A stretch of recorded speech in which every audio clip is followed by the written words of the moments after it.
Sometimes you may want to enter data directly into Power BI Desktop. Maybe this data rarely, if ever, changes, or maybe it isn't stored in a database or a file where you can easily get to it from Power BI. In these situations, there's a great feature called Enter Data that allows you to key values directly into a table like you would in a spreadsheet, and then load it into your data model alongside your other tables. In this video, we're going to use the Enter Data feature to create a budget table that we can then use in our report for comparing monthly budgets to actual expenses. We're going to assume that the budget amounts are the same throughout the year and they don't change from month to month. Let's get started.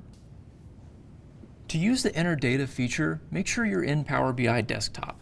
Go to your Home tab and click the Enter Data button. A new window will appear named Create Table, and we have a blank table with one empty cell. We can click into that cell with our mouse and start entering rows by typing something and then hit Enter to move to the next row. If we need to add a new column, we just click on the small gray column out to the side with the asterisk header, and it will add a new column where we can resume keying in data. We can also left click on the row headers or column headers to add or delete rows or columns, and use your arrow keys to navigate around the table. To rename a column, we just double click on its header and enter a new name.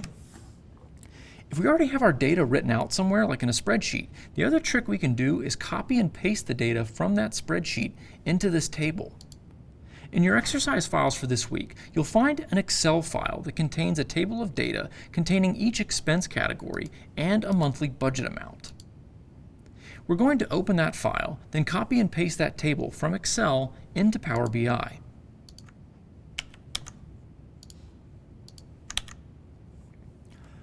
When we paste in the data, we should see a message appear in yellow saying that Power BI promoted our first row into column headers, just like we've done before in Power Query. If it doesn't happen, we can go into Power Query to do that manually. To open Power Query, we just hit the Edit button. Once we're in Power Query, we click the Use First Row as Headers button to promote our headers, and then we click Close and Apply. Then, below the table, there's a spot for us to name the table. Change the name to Budget. At this point, we can either send everything directly into our data model by clicking the yellow Load button, or we can open this up in Power Query and make additional transformations by clicking the gray Edit button. We're going to skip Power Query and click Load to send this straight to our data model. Once we do this, we'll switch over to the Model view, where we can see our new budget table has been created and automatically linked to our transactions table via the category column. Note the one-to-many relationship.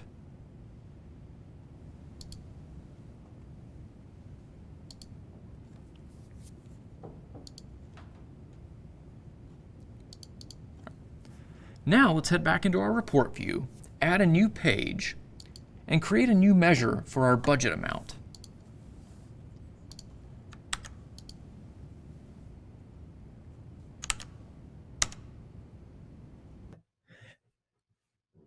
Now that we've defined our budget amount measure, we'll create a table in our report editor. And let's start by putting the month in our table. Then let's add category, but let's add it from the transactions table to start with. We have category in two places, our transactions table, where it originally came from, and our new budget table. Finally, let's add the budget amount measure that we created earlier. And we notice something really funny here.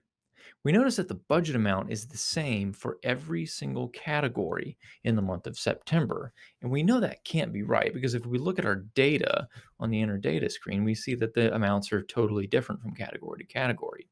So watch what happens then if we remove category from the transactions table and replace it with a category from our budget table. Notice now we're getting the correct budget amounts. And the reason this is happening has to do with what we talked about earlier and the direction of filtering, the cross-filter direction from tables. See, when we use the category from the transactions table, that filtering on the categories to calculate that budget amount measures, the budget amount measure is trying to propagate down this one-to-many relationship to the budget table where the budget amounts are stored. But it can't propagate because the filter direction is heading towards the transaction table. So it's not going to be able to calculate correctly. However, if we then substitute category from the transactions table with category from the budget table, now the budget amount measure is able to sum correctly at the category level. Again, the filter direction is, in that case, going from the budget table towards the transactions table. Since budget and category reside on the same table, there's no calculation error. However, this presents us with a different problem. Notice how the budget amount for the month is summing up to 2,351. Now watch what happens if we remove month from the table and then turn off our month slicer. What we get in our table now looks like just another month.